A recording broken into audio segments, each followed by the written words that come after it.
V mene Otca i Syna i Svätého Ducha. Drahí bratia a sestry, dnes si pripomíname nedeľu svätých otcov prvého všeobecného snemu. Prečo si pripomíname sviatok svätých otcov prvého všeobecného snemu, nedeľu pred sošestviem Svätého Ducha? Pretože sošestvie Svätého Ducha je sviatok Svätej Trojice. O tom ešte budeme rozprávať. Ale aby sme pochopili, čo znamená Svätá Trojica, čo znamená Sviatok Trojice, je dôležité správne pochopiť, správne vysvetliť, čo znamená Svätá Trojica. A práve preto prvý všeobecný snem sa uzniesol na tom, ako budeme v budúcnosti vyznávať, oslavovať Svätú Trojicu. A v dnešnom evanjeliu Kristus veľmi jasne hovorí tieto slova. A večný život je to, aby poznali teba, jediného pravého Boha a toho, ktorého si poslal, Isusa Krista. To znamená, čo je dôležité, čo je večný život. Nie poznať akéhokoľvek Boha, hociakého Boha, ale dôležité je poznať pravého, skutočného, ozajstného Boha, ten, ktorý je.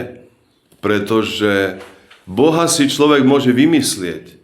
Boha človek môže nejakým spôsobom s rukami, z dreva, zo sadry a z iných materiálov zhotoviť, môže sa mu kláňať, ale nie je to ten pravý Boh.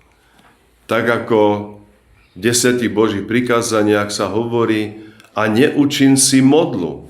To znamená, nekláňaj sa akémukoľvek Bohu, ale kláňaj sa jedinému pravému Bohu. Pretože tento pravý Boh, trojediný Boh, sa zjavil vo svete. A tak ako hovorí svätý Gregor teológ, my máme symbolicky ako keby 3 fázy histórie.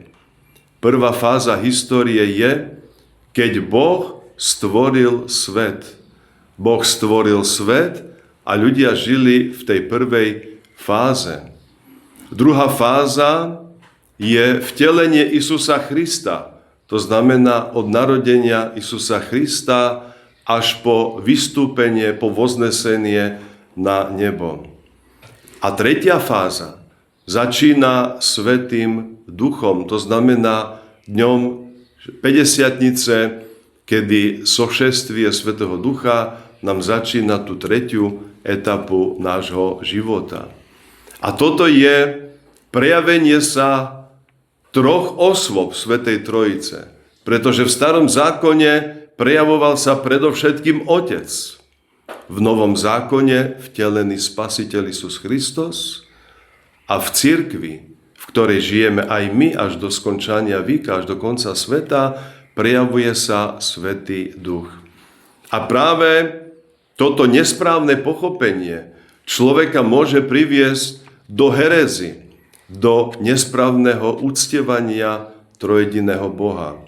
A tak sa to stalo aj začiatkom 4. storočia, kedy sa objavil heretik Arius, ktorý začal tvrdiť takú jeho preslávenú vetu, poznáme, bolo, kedy nebolo. Čo to znamená? Bol čas, kedy nebolo syna. Bol čas, kedy nebol Boží syn. Pretože on mal vzdelanie antickej filozofie a podľa Aristotela iba jeden Boh mohol byť najvyšší a všetko ostatné bolo nižšie. A podľa tejto logiky Arius do kresťanskej viery vniesol to, že iba jeden, to znamená Otec, môže byť dokonalý Boh, ale všetci ostatní musia byť niečo nižšie. Preto máme podľa jeho vyznania tú najväčšiu herézu, ktorá sa objavila v histórii cirkvi, v histórii ľudstva, to, že Boží syn nie je pravý Boh, ale bol čas, kedy neexistoval, to znamená vznikol. A Alexandrijský bol biskupom vtedy v Alexandrii v súčasnom Egypte, ktorý tušil, že to nemôže byť pravda, že to nemôže byť takto. Aj mnohí ďalší otcovia vedeli, že to nemôže byť pravda, pretože my máme inú vieru. Oni mali vieru takú, ako krstili ľudí. To znamená, ako sa krstia ľudia. Krešťaje Cara Božej vo im'я Otca i Syna i Svätého Ducha. To znamená, keď vyznávame Svätú Trojicu, aj Otca, aj Syna, aj Svätého Ducha, nemôžeme prijať herézu Ária, ktorý hovoril, že bol čas, kedy nebolo Syna. Ale keďže po prenasledovaní 300-ročnom neboli tí biskupy až tak vzdelaní, nevedeli vysvetliť a už vôbec nefilozoficky objasniť tú Božiu pravdu, ale objavil sa pri Atanázovi, arcibiskupovi a patriarchovi Alexandrijskom a celej Afriky, mladúčky diakon Atanás, ktorý bol jeho pravou rukou, ktorý bol jeho úradníkom, ktorý mu pomáhal rôzne veci riešiť. A keď sa zišli na prvom všeobecnom sneme, Atanás nemohol rozprávať, pretože nebol biskup. Mohli rozprávať iba biskupy. Ale Atanás, pretože aj Alexander, jeho biskup, sa za ňo postavil a dali mu príležitosť, hoci nebol biskupom, prehovoriť a vysvetliť, aká je skutočná pravda viery. A Atanás tedy vysvetlil na základe toho, čo to znamená pre našu spásu. A hovoril, ak by Boží syn nebol pravý Boh, nebol odveklý Boh, márna by bola aj naša spása. Pretože aj v starom zákone máme mnohých prorokov, mnohých svätých, ktorí nemohli zachrániť celé ľudstvo. Jediným, ktorý zachránil celé ľudstvo, bol Spasiteľ Isus Kristus.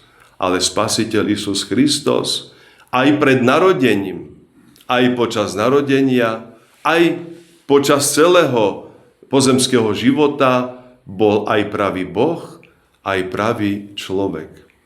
A preto, aj keď podpisovali sa potom biskupy pod to vyznanie viery, Atanás, mladúčky diakon, hoci nebol biskupom, dostal právo podpísať tento dokument, že veríme v Otca i Syna i Svätého Ducha, to znamená, všetky tie tri osoby sú naozaj pravým Bohom. A tak ako to býva, sú aj múdrejší a možno aj menej múdri ľudia. A tak to platilo aj o tých biskupoch, pretože treba si uvedomiť, že prenasledovanie spôsobilo veľké problémy.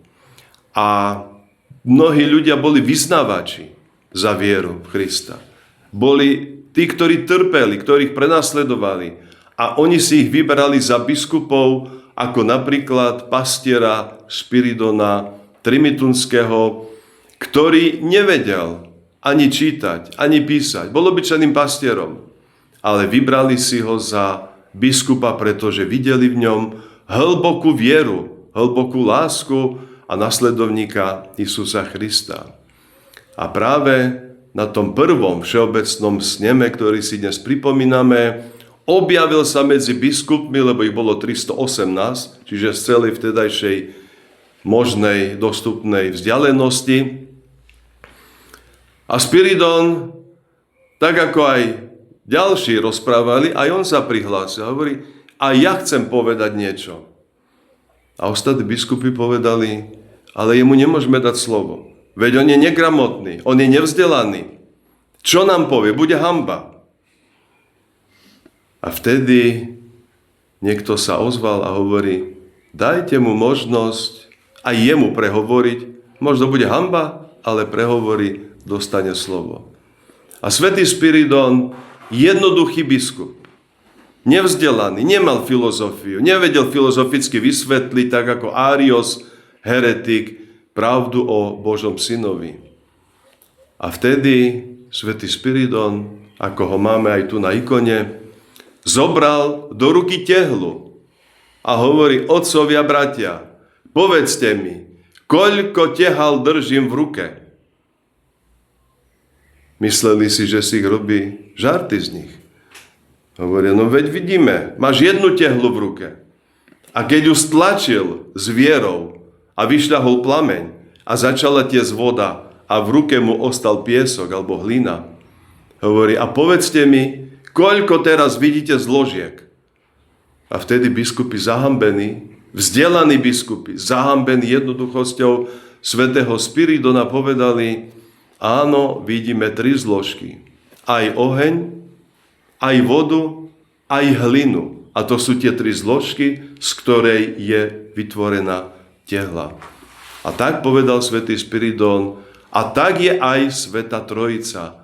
Boh Otec, Boh Syn, Boh Duch Svätý, ktorí sú ako v tej tehle, všetky 3 zložky a nikto nie je viac a nikto nie je menej.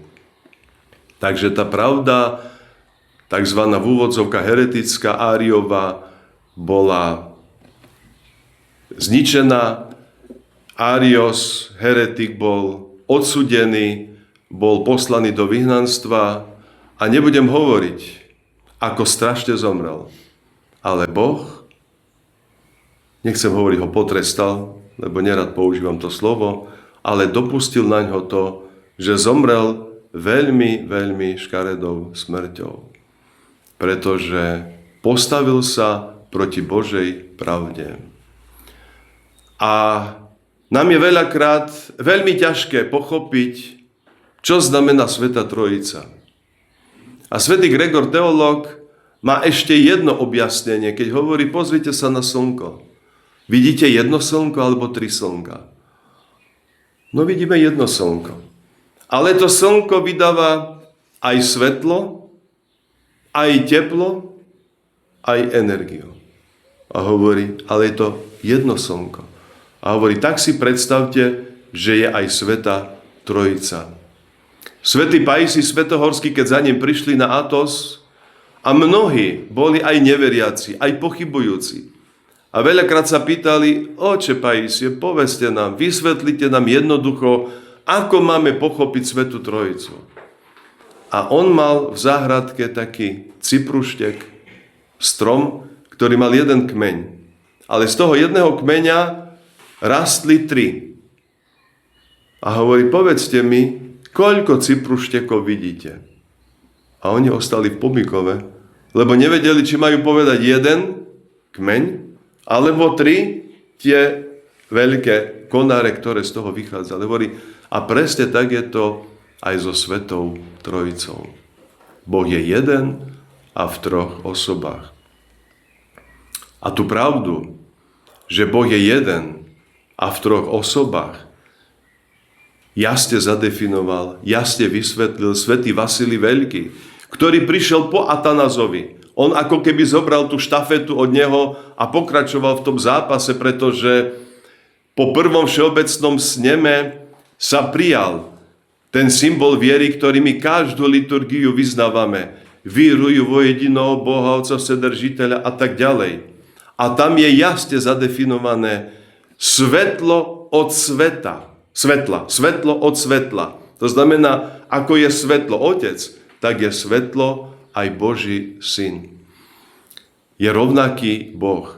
Ale objavil sa ďalší heretik, Evnomios, ktorý neuznával, neprijímal to, že Boží Syn je naozaj Božím Synom a hovorí: je odlišný, je iný ako Otec, nemôže byť rovnaký. A Vasilij Veľký, ktorého liturgiu my slúžime 10-krát do roka, vysvetlil túto pravdu viery a povedal: Boh je jeden a v 3 osobách, v 3 hypostázach. Možno si dnes povieme, je to jednoduchá veta. Čo je na tej vete nepochopiteľné? Boh je jeden a v troch osobách. Ale tiekla krv, bratia a sestry. 100 rokov ľudia sa hádali. Zasahovali cisári, zasahovala politická moc. Biskupov, mníchov, kňazov posielali do vyhnanstva, pretože ich chceli presvedčiť o tých svojich herezách, o nesprávnom učení. A my si povieme, čo je na tom ťažké. A ešte aj človek má ruku, má 5 prstov. A ako my jednou rukou vyznávame celú dogmatickú pravdu cirkvi. Žehnáme sa 3 prstami. Čo znamená, veríme v Otca, i Syna, i Svätého Ducha, v Trojcu jedinu.